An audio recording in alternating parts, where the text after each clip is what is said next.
Shamarran keenya viidiyoo kanaan gadumatti dhaggeeffadhaa. Tarii isin fayyaduu danda'a. Shamarra kaboonii hordoftoota kabajamtoota chaanal YouTube kanatti argamtanii jirtu bakka jirtanitti nagaan waaqessanii baay'eetu jecha. Egaa ammoo akkuma argaa jirtanii dubartii kaayyoo qabdudha jechuudha mucattiin tuni. Dhugaa dubbachuuf waa tokko isinitti himaa. Egaa hojii irratti komentii mucattii tana jala seenee ilaalitan waa baay'een argee waa baay'een baradhes maal jedha seetanii ati akkamitti saree dhiqxa ati akkamitti hojii kana hojjetta ana odoo ta'ee odoo miliyoona naa kaffalanii hojii kanaan hojjedhu kan jedhan tokko yaa ta'u malee ammoo feeyyuu hojiidhaaf kan biyyaa baanii saree dhiisii waan biraatu ta'ee kun carraa keetii beektee waan xiqqoorran waan guddaatti darbuu dandeessa yoo hojjettee dhugaa dubbachuuf hojii tuffachuu yookiin immoo dhugaa ani yeroo tokko ijoollee hundaan argu yeroo gootuma kiyallee baay'ee tokkoon taasisabee jechuudha. Maaliif kan biyyaa ba'an hojiidhaaf isaan immoo beektee keessattuu warreen alaa hojjetanii jechuudha. Yeroo baay'ee hojii maraxuu mana ijoollee hin gallu nyaata hin hojjennu bakka waan akkasiiti. Waan akkasii baay'atu jechuudha. Yaa ta'u malee ijoollee suni dhugaa dubbachuu fi kufaatii deemu. Hojiin kamiyyuu tuffatamuu hin qabu. Erga biyyaa baateen alatti hojii san hojjettee hojjechiirudha malee wanti ati hojii tuffattuuf namni hojii tuffatu beektanii yoomiyyuu taanan nama akkasitti kan guddatu jechuudha. Abbaan qabeenyaa akka warraa kan fooqis qabu kan fooqii miiqatama qabus hojii xiqqoo hojjetee gara guddaatti darbe malee yookiin immoo qabeenya wajjin hin dhalan. Kanaafiyyuu hojii tuffachuun gaarii miti. Hojjetteen tun tarii yookiin warri isheen bira jirtu gaarii ta'uu danda'a. Hojuma feeyyuu osuma si hojjisiisaniyyuu amalli isaanii nama gaarii taanan nama saniin wajjin walii galta taanan waan feeyyuu osoo hojjette rakkoo hin qabu jechuudha. Maaliif hojiidhaaf kan biyyaa baate qarshii argachuudhaaf. Nuti garuu warra mana akkasiin hojjennu manni kun mana baadiyyaati. Iddoon inni jiru baay'ee baadiyyaa ta'ee katamaa ta'ee ati kan dhufteef hojiidhaaf jechuudha. Ati qarshii kee qofa argadhu malee hojuma barbaadde yoo hojjette rakkoon hin qabu. Maatoon bira jirtuun walii gal. Maal seetanii mucattii takkatu Dubaay kana jirti. Jarri ishee saree horsiisu.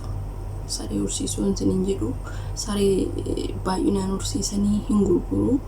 Hojjettee adurree illee akkasuma. Dubaayuma kana keessatti iddoon isaa baadiyyaa maaziraa qabu. Dhugaa dubbachuuf kophaa isheetu hojjetaa turte. Qarshii gadaanadhaan hojjetaa turte jechuudha. Qarshii kuma takkitti. Afaan beekti waan hundumaa hin dalagdi. Garuu maatiidhaan walii galtee qabdi. Sirriitti walii galu wal jaalatu. Kanuma kana laalteet bira turte. Yaa ta'u malee mucattee suni osuma akkasittuu makiinarree barsiistee kan isheen bira jirtu jechuudha. Makiina sanarree barsiistee bakka waa hunda guuttee fi gara biyya ishii galtee gaa'ela ishii godhattee maatiin sun bira dhaqan dhugaa dubbachuuf tarii hin argitu yookiin immoo argitan ta'uu danda'a. Mucattii sun salaale biyyishii asii dhugaa dubbachuuf Dubaayii gara Itoophiyaa galanii maatii hundi jechuudha.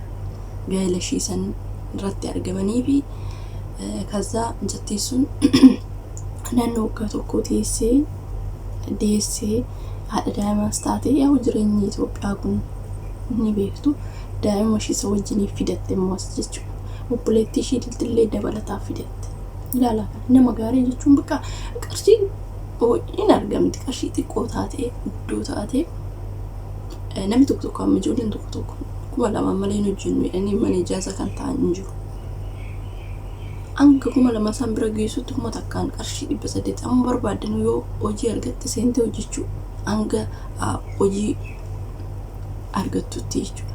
Teessee wanti fiddu tokko hin jiru. Mucayyoon sun osoo birrii tana hin hojjedhu saree kana hin barbaadu jalaa kosii kana hin xaragu jettee iddee yeroo san hin dandeechi garuu har'a dhugaa dubbachuuf waa baay'ee gootee fi kanaafiyyuu hojii tuffachuun gaarii miti isiniin jedha. Namaanis walii galtee barbaachisaadha hojii irratti jechuudha. Maaliif ati amala gaarii qabaannan arabni kamiyyuu sitti hin jijjiiramu. Abada ati nama gaarii taate dhugaa dubbachuuf waggaa dheeraa bira teessuu taa'uu dandeessa. Ati amaluma kee bichaa ati nama gaarii ta'e laphee qulqulluu qabaadhu. Arabni immoo akkasitti muufatte taanan sitti aarti taanan ni beektu mool allaqa yeroo takka sitti aarte gadi sin dhiistu jechuudha.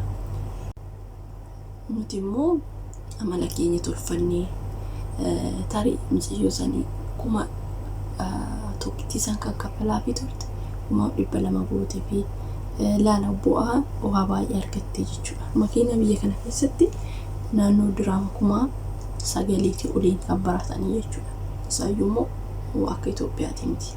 Isa barsiistee xumurtee ilaala dhugaa dubbachuu akka barbaadate makiinaa hin hojjattii sun dhugaa dubbachuu fi በጣም በቃ ባይ ተቆናት ተልተ አከቢት ሊበሰደት እንተች አሰካሚት ኩማ ተክቲ አንተች ጀራን ጀቻን ይጥል እኔ ኩማ ለማንንታ ኩማ ለማንዩ እኔ ኩማ ሊበሽኝ እንታ አከቢት ኩማ ተክቲ ሲከፈልተ ይብረተች ጀዶን ሚክተኒ እርገናታ እርገውጂናታ እርገማቲናታ አራኮ ህንቀው ይሽምጡ ባየታ ዋንጋር ረውልች ተይቹ ሲገለ ከናፉዩ ወንቲኑ ይቆይቱ ፈኔ saree hin dhiqnu waan akkanaa nuti dhugaa dubbachuu ijoollee meeqa kan baadiyyaa galee gaala oolutii eegu nyaata fa'aa hojjetu mucayyoo takka Aziz jedhamti TikTok kanarratti hin beektu warreen beektan TikTok fayyadamtan hin beektu dhugaa dubbachuu fi Saudi Arabiyaa jirti baadiyyaan keenya irra namatti tola isheen garuu bakka baadiyyaa bakka baay'ee nama sururu kan jirtu. Oolutii naannichiti jarattiin sachuma jiraatti isaan illee nyaata hin dalagdi oolutii san irra naannichiti birri Saawudii beektu jechuudha. Kanaafiyyuu hojii tuffachuun gaarii miti hojjechuudhaan gabaqaa carraan keessii fidetti tuffachuu dhiiste waan carraan keessii fide san hojjette jijjiirtee gara biyya keessatti galuudha malee wanti ati yaani baadiyyaan barbaadu baadiyyaa hin hojjedhu manni bareedu ijoollee baay'ee jira kana dhugaa dubbachuuf garuu immoo manni bareedee baadiyyaa ta'ee umurii kee guutuu waan biraan jiraanneef kontiraata waggaa 2 bitatte biraa sokkuu dandeecha. Ammasitti immoo deebi'anii kan biiroo ta'an ijoolleen akkas jedhanii hin jiru. Ani baadiyyaa hin barbaadu mana akkanaan barbaadu manni isaanii kusuusa waan akkanaatti dhugaa dubbachuuf kan yeroo baay'ee amaleeffatan ijoolleen keenya jechuudha. Isaanumatu immoo gad deebi'a isinii galee xankaarraan akkanaatuun waan hunduma tattaafatte waan hunda gaafa hojjette garuu immoo waan guddaarra ga'uu dandeessa. Dubartii jabduu jechuun kan hojii waa hunduma hojjettudha malee kanan barbaadu ani madireeshu kun ta'u jechuudha. Erga biyyaa baate immoo dirqama keeti waan barbaadu waan hojjedhu sin jedhu hojjechuun dirqama hojii jechuudha. Kanaafiyyuu amma fakkeenyaaf ijoolleen keenya maalirratti yeroo baay'ee ijoollee ala hojjetan ilaalu uffatuma sana irratti argu garuu immoo waan isaan mudate waan isaan irra jiran hin beekaniif asuma ta'anii mana madaamii keessa ta'anii akkanatti abalshoo sun akkasitti uffattee deemti kafana akkasii uffatta kafana maalirraa fuuta ati biyya kee keessa jirtu biyya kee keessatti galtee bareeduu dandeessa carraa argattee jechuudha. Biyya Oromoo keessatti bareeddee bareeduu baatte minim xiqqim yeለም. Kanaafiyyuu abalshoo sun akkanatti deemti akkanatti bakka akkanaatti walti anis loon qaba hin baati yeroo baate san rakkina mana hin jedhamne ijoollee baay'een argaa jira ko gabbachuuf ati amma manuma kontiraatatu hojjetta siin jedhu deebi'anii beekte. Garuu anuma mana kontiraataa gadi jettee mataa gadi qabattee hojjette santu yommuu caalee argamaa jechuudha. Warra ala uggaa 10 taa'irra mana kontiraa nama uggaa 3-4 taa'itu caala. Mikinaatu isaan faashinii hordofuu biqaa mana nyaataa deemuu biqaa kuturri isaanii nafu hiriyoota isaanii affeeruu birrii simuyyuu hanqatteetu gana birrii kan liqaa gaafatantu jira jechuudha. Isin galee kanaafiyyuu nuti kan baaniif hojiif malee hojii tuffachuuf mana ijoolleen barbaadu ijoollee hin laatu waan akkanaan hojiidhaaf kan biyyaa baate malee gadi jettee mataa gadi qabattee hojjechuudha malee wanti ati hojii marattuuf takkalee hin jiru.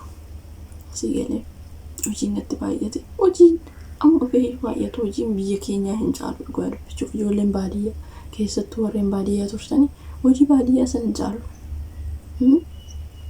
Abadan hojiin biyya arabaa ammoo feeyyuu ta'e hojii baadiyyaa san hin caalu. Hojjettee toof hin jijjiirtu tokko hojjetti. Asittuu amma feeyyuu humna keetii ol kan si hojjisiisu sin jiru. Sa'aatii 24 yoo hojjette. Naa kana sinin jedha gadi jennee hojjenne boruu itti boqochuu dandeenya. Sinin jechuu jaaladha. Turtii gaarii qabaadhaa.